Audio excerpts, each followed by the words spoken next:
விழுந்தாலும் உன் கண்ணில் கனவாக நான் விழுவேன்.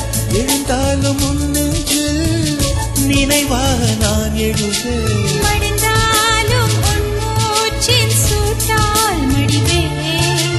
பிறந்தாலும் உன்னையே தான் மீண்டும் சேர்வேன். இனி உன் மூச்சை கடன் வாங்கி நான் வாழுவேன்.